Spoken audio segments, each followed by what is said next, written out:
ਕੇਂਦਰੀ ਖੇਤੀਬਾੜੀ ਮੰਤਰੀ ਸ਼ਿਵਰਾਜ ਸਿੰਘ ਚੌਹਾਨ ਦਾ ਕਿਸਾਨਾਂ ਦੇ ਬਾਰੇ ਆ ਗਿਆ ਵੱਡਾ ਬਿਆਨ। ਸਿੱਧੇ ਕਹਿ ਦਿੱਤਾ ਕਿ ਮੇਰੇ ਤੇ ਕਿਸਾਨਾਂ ਦੇ ਵਿਚਾਲੇ ਕੋਈ ਦੂਰੀ ਨਹੀਂ ਆ ਤੇ ਮੈਂ ਉਹ ਮੰਤਰੀ ਨਹੀਂ ਆ ਜਿਹੜਾ ਬੰਗਲਿਆਂ ਦੇ ਵਿੱਚ ਰਹਿਣ ਵਾਲਾ ਤੇ ਗੱਡੀਆਂ 'ਚ ਘੁੰਮਣ ਵਾਲਾ। ਤਾਂ ਇਸ ਗੱਲ ਨੂੰ ਸੁਣ ਕੇ ਕਿਸਾਨਾਂ ਨੂੰ ਵੀ ਸਕੂਨ ਜ਼ਰੂਰ ਮਿਲੇਗਾ ਕਿਉਂਕਿ ਦੂਰੀ ਖਤਮ ਕਰ ਦਿੱਤੀ ਆ। ਕੀ ਕਿਸਾਨਾਂ ਦੇ ਨਾਲ ਗੱਲਬਾਤ ਕਰਨ ਦਾ ਸੱਦਾ ਦਿੱਤਾ ਆ, ਕੀ ਕਿਸਾਨਾਂ ਨੂੰ ਇਹ ਸਿੱਧੇ ਸੰਕੇਤ ਦੇ ਦਿੱਤੇ ਕਿ ਦੂਰੀ ਖਤਮ ਕਰੋ, ਆਜੋ ਬੈਠੋ ਗੱਲਬਾਤ ਕਰੋ, ਸਾਰੇ ਮਸਲੇ ਦਾ ਹੱਲ ਕਰਾਂਗੇ। ਤਾਂ ਖੇਤੀਬਾੜੀ ਮੰਤਰੀ ਸ਼ਿਵਰਾਜ ਸਿੰਘ ਚੌਹਾਨ ਦੇ ਵੱਲੋਂ ਕਿਸਾਨਾਂ ਨੂੰ ਇਹ ਗੱਲ ਕਿਉਂ ਕਹੀ ਆ, ਜਿਸ ਤੋਂ ਬਾਅਦ ਕਿਸਾਨ ਵੀ ਖੁਸ਼ੀ ਦੇ ਵਿੱਚ ਪੁੱਠੀਆਂ ਛਾਲਾਂ ਮਾਰਨਗੇ। ਤੁਸੀਂ ਖੁਦ ਹੀ ਸੁਣ ਲਓ ਕੇਂਦਰੀ ਖੇਤੀਬਾੜੀ ਮੰਤਰੀ शिवराज सिंह चौहान ਦਾ ਉਹ ਵੱਡਾ ਬਿਆਨ ਜੋ ਕਿਸਾਨਾਂ ਦੇ ਬਾਰੇ ਕਹਿ ਚੁੱਕੇ ਨੇ। और फिर कहता हूं किसान भाइयों, आपके और कृषि मंत्री के बीच में कोई दूरी नहीं है। मैं दिल्ली में 12 सफदरजंग रोड पे रहता हूं। दिल्ली आओ तो वो तो मामा का घर है, आ जाना। दरवाजे दिल के और घर के दोनों खुले आपको मिलेंगे। और कोई समस्या हो तो वो भी बताता है, लिख के भी बता सकते हैं, फोन पे भी बता सकते हैं, या केवीके में बताएंगे तो भी मुझे पता चलेगी। मिल के काम करेंगे ताकि उत्पादन बढ़े और हमारा लाभ भी बढ़े और किसान सुखी जिंदगी जिए। अन्नदाता सुखी भवा। अगर अन्नदाता सुखी हो गया तो देश सुखी हो जाएगा। और यहाँ तो पता चला टमाटर खराब हो गया, तब ये चीज कौन देखेगा? मैं जब से कृषि मंत्री बना हूं मेरे रोम रोम में किसान है और हर सांस में खेती है। मैं खेती जीने की कोशिश कर रहा हूं। अभी माणिक राव जी कह रहे थे कि कैसे कृषि मंत्री 5-6 बार आ गए तुमको, अभी तो और आएंगे। अब इस चीज को समझ के हम कैसे खेती को ठीक कर, इसको काम बहुत हो रहा है खेती, ऐसा नहीं काम हो, इस क्षेत्र ने तो चमत्कार किया है। छत्रपति शिवाजी महाराज की इस पवित्र धरती से किसानों ने वैज्ञानिकों से ज्यादा इनोवेशन करके बताए। यहाँ कई किसान ऐसे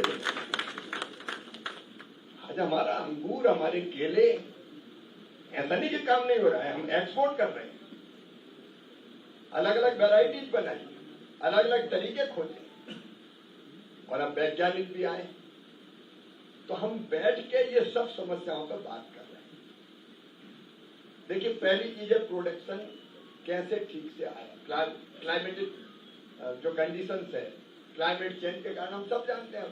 अब बताओ अप्रैल मई में सावन भादो जैसी बारिश हो रही, ये पहले थोड़ी होता था। नया संकट आ गया। आम की फसल पता चला बारिश आ गई, उसमें खराब, टमाटर खराब, हमारी अंगूर हो या बाकी चीज हो उस पर विपरीत प्रभाव पड़ता है। तो भाई हमें सोचना पड़ेगा कि क्लाइमेट चेंज के जलवायु परिवर्तन किस दौर में हमको नई किस्में विकसित करनी है। और सिंह साहब और पूरी टीम वैज्ञानिक की हमारी यहाँ बैठी है, मैं ये निर्देशित कर रहा हूँ कि भाई टमाटर पर अगर कोई अटैक हुआ 35 डिग्री सेंटीग्रेड से ऊपर तापमान हो गया, कहीं टमाटर टिकता नहीं।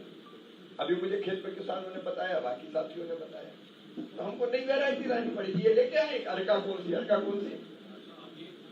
अर्का अभेद, लेकिन उसके बारे में रियल टाइम पर किसानों को जानकारी देनी पड़ेगी। एक तो बढ़ते तापमान, एक असमय बारिश, उन सब का जो परिणाम होता है उससे फसल बचानी पड़ेगी। एक खर्चा पड़ रहा है हमारा, क्योंकि किसान भाई भी फसल बचाने के लिए जिसने जो उपाय बता दिया वो करने लगते हैं। कोई कंपनी आई, उसने कोई नया कीटनाशक पेस्टिसाइड बनाया तो ये डालो तो बढ़िया हो जाएगी, तो रामलाल ने डाली, श्यामलाल ने भी डाल दी, क्या अपन भी डाल सकते हो, तो डालते ही चले जा रहे हैं। तो पता जब मैं परसों हरियाणा में उत्तर प्रदेश में गन्ने में एक रोग लगता है जिसको वहां कहते हैं लाल सड़क, उसका रेड, क्या नाम है उसका, रेड रॉट।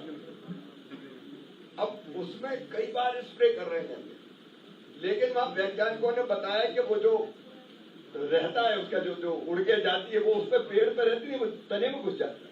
अब तने में वो घुस गई और आप मारते रहो दवाई 15 बार की डाल तो क्या होगा, कुछ नहीं।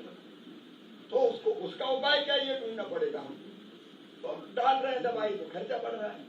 तो रियल टाइम में हमको कौन सी दवाई, कितनी दवाई, कौन सा खाद, कितना खाद, और मिट्टी में कौन कौन से पोषक तत्व है, नाइट्रोजन कितना है, पोटास कितना है, जिंक कितना है, ऑर्गेनिक कार्बन कितना है, ये देख के जो चीज जरूरी वो डालो। अब सब मिट्टी एक जैसी थोड़ी, लेकिन डाल रहे हैं तो सभी डाल रहे हैं, तो फालतू खर्चा हो रहा है। तो कई चीजें हमको करनी पड़ेगी। उत्पादन बढ़ाना है तो नई वैरायटी वो अब लगातार ये जो पूरे देश में अभियान चल रहा है ना, उसमें वैज्ञानिकों अभी वैज्ञानिक शोध करते थे अपने हिसाब से कि इस पे करने इस पे करने। अब हम जो आप बता रहे हैं उसके हिसाब से रिसर्च होंगे, शोध होंगे, हमारे वैज्ञानिक शोध करेंगे। जिसकी जरूरत किसान को है। नहीं तो जाना है नारायण गांव और पहुंच गए बारामती। पर जरूरत किसी चीज की और देर कोई सी चीज रहने से कब है।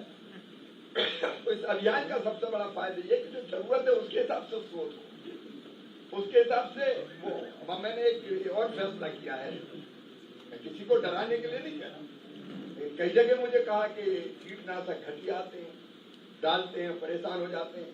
तो हम एक कड़ा कानून बनाने वाले हैं कि अगर घटिया दवाई दी तो हम छोड़ेंगे नहीं किसी को, किसान को लूटने की इजाजत नहीं। सेंट्रली भारत सरकार कानून बनाए, इस पे हम काम कर रहे हैं।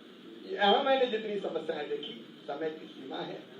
अब जैसे कोल्ड स्टोरेज की है, फसल हम पैदा करते, दूसरे यहाँ सेल्फ लाइफ कैसे बढ़े। अब टमाटर की भी सेल्फ लाइफ कैसे बढ़े ये देखना पड़ेगा। 3 दिन में खराब हो जाता है। मैंने एक योजना बनाई बीच में, योजना ये बनाई MIS योजना के तहत कि यहाँ अगर टमाटर सस्ता है और दिल्ली में अगर महंगा बिक रहा है, यहाँ टमाटर बिका 2 रुपया 3 रुपया किलो और दिल्ली में है वो 25 रुपया किलो 30 रुपया किलो। बम्बई में ज्यादा रेट रहते हैं, मुंबई में, मेट्रो सिटीज में। अब किसान खुद ले नहीं जा सकता क्योंकि ट्रक का भाड़ा, ट्रांसपोर्टेशन का खर्चा और नहीं बिका तो टमाटर हलवा बन जाए रास्ते में, तो और क्या करे बेचारा।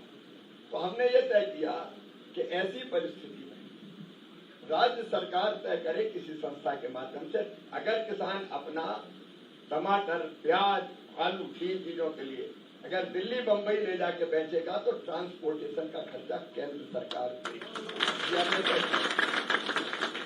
कहीं ज्यादा रेट कहीं कम रेट, अगर वहां हमारा पहुंच गया ढंग से तो हमको थोड़े ज्यादा दाम मिल जाएंगे और उपभोक्ता को भी थोड़ा सस्ता मिल जाएगा। दोनों चीजों में तालमेल हो जाएगा। तो ये योजना भी इसी साल मैंने बनाई जब टमाटर के रेट बहुत कम हो गए, 2 रुपया किलो बिक रहा था। अभी बीच में ये परिस्थिति आई थी जब बहुत सस्ता बिक रहा था। तो ऐसी नई चीजें कौन सी हो सकती है। फिर दूसरी चीज है प्रोसेसिंग की तरफ बढ़ना पड़ेगा अपन को, और टमाटर की वो क्वालिटी भाई डेवलप करो जिसको हम प्रोसेस करें, प्यूरी बनाए, सॉस बनाए, दूसरी चीज बनाए। क्योंकि अभी टमाटर ज्यादातर हम पैदा करते सब्जी वाला, अब ज्यादा किसानों ने कर लिया तो रेट अपने आप गिर जाते हैं। तो अब केवल सब्जी के लिए टमाटर नहीं चाहिए, टमाटर से हम कौन कौन सी चीज प्रोसेस करके बना सकते हैं, वैसी वेराइटी हमको ज्यादा डेवलप करनी पड़ेगी। अंगूर की भी सेल्फ लाइफ और कैसे बढ़े उसके बारे में हमको विचार करना पड़ेगा। एक एक चीज के बारे में बताया। सोयाबीन का उत्पादन गिर रहा है तो सोयाबीन में नए प्रयोग करने पड़ेंगे हम, बिना उसके काम नहीं चलेगा। प्याज को हम कैसे सुरक्षित रख सकें, प्याज की खरीदी के सिस्टम को भी मैं देख रहा हूँ कैसे, क्योंकि कई बार नाफेड खरीदी करता है तो कहते हैं वो FPO से लेंगे, इनसे लेंगे, उनसे लेंगे, किसान से सीधे नहीं लेते। तो पता चला किसान के बजाय वहां भरा हुआ व्यापारी ने बेच दिया। कई तरह की शिकायतें आती। मैं नहीं कह रही, सरकार की योजना बहुत अच्छी है, प्रधानमंत्री जी, महाराष्ट्र की सरकार, NDA की बहुत अच्छा काम कर रही है, लेकिन कुछ चीजें हमको समझनी पड़ेगी ना जिनको ठीक करने की जरूरत है। तो वही चीजें ठीक करने के लिए विकसित कृषि संकल्प अभियान हमने चलाया है। और जैसा कि अभी अनिल जी बता रहे थे, वैज्ञानिक निकले हैं, देखिए मैं उनको भी बहुत बधाई देता हूँ वैज्ञानिकों को। हमने जब से तय किया वैज्ञानिक खेतों में जाए, गाँव में आपके बीच आए, आपके बीच आके बात समझने की कोशिश कर रहे हैं। और इसके बाद में ये पूरा जो प्रयोग हो रहा है इसके हर प्रांत वाइज इसको हम समझेंगे, और हर प्रांत में भी एरिया वाइज। अगर महाराष्ट्र के देखो तो मराठवाड़ा की स्थिति अलग है, कोंकण की अलग है, विदर्भ की अलग है, एक जैसा थोड़ी है सब जगह। उसमें भी हम एरिया वाइज कृषि का रोड मैप क्या होना चाहिए वो बनाएंगे, और आगे केंद्र सरकार और राज्य सरकार मिलकर उस दिशा में खेती को ले जाने का काम करेंगे। और उसमें किसान सबसे बड़ा आधार है। मैं तो आपसे मिलकर गदगद हूं, मुझे तो आपके साथ ही सुख मिलता है, क्योंकि आपकी सेवा के लिए मैं मंत्री हूँ ना। मेरा बस चले तो मैं तो खेतों में सोऊं और किसान के घर ही जाऊं, बाकी जाने की जरूरत नहीं। तब खेती ढंग से हम ठीक कर पाएंगे। कृषि विज्ञान केंद्र नारायण गांव में बहुत अच्छा काम कर रहा है। मैंने एक प्रोजेक्ट के तक पूरा देखा है, और मैं समझता हूँ शायद बारामती के बाद दूसरा कृषि विज्ञान केंद्र होगा नारायण गांव। और इसके काफी इनोवेशन किए हैं किसान, अलग अलग बहुत इनोवेशन किए, आपने प्रेरित किया है, प्रगति बहुत हो रही है, ऐसा नहीं कि नहीं हो रही। अब मुझे ही बताया कैप्सिकम पैदा करने वाले किसानों ने, ताई और बाकी ने, कि वो 1 लाख रुपया खर्चा आया और उन्हें 8 लाख रुपए कमाए। ये बताया मुझे, मीडिया के सामने बताया। ऐसा नहीं कि किसी ने कह दिया कि बता देना, रियल जो किसान, तो ऐसा नहीं कि नहीं हो रहा, वो भी बहुत रहा है, फायदा भी बहुत हो रहा है, लेकिन दिक्कतें भी है। तो उन दिक्कतों को और दूर करेंगे। आपने जो समस्या बताई उनके समाधान का भी रास्ता राज्य सरकार के साथ और केंद्र सरकार के साथ बैठ के निकालेंगे। आज समय मुझे इजाजत नहीं दे रहा कि मैं बहुत देर तक आपके बीच रहूंगी, लेकिन मैं आपके साथ ही हुए मानना 12 सफदरजंग रोड पर रहता हूँ दिल्ली में, तो वो मामा का घर है। आप चाहें तो कभी भी पधारें, कोई दिक्कत नहीं है। और मैं भी माणिकराव जी पीछा नहीं छोड़ने वाला, आता रहूंगा बार बार, और मिलकर अपनी खेती को आगे बढ़ाएंगे, किसान को समृद्ध करेंगे। इसी में मेरा जीवन सफल होगा। बहुत बहुत धन्यवाद। धन्यवाद साहब। आज यहाँ पे हमारे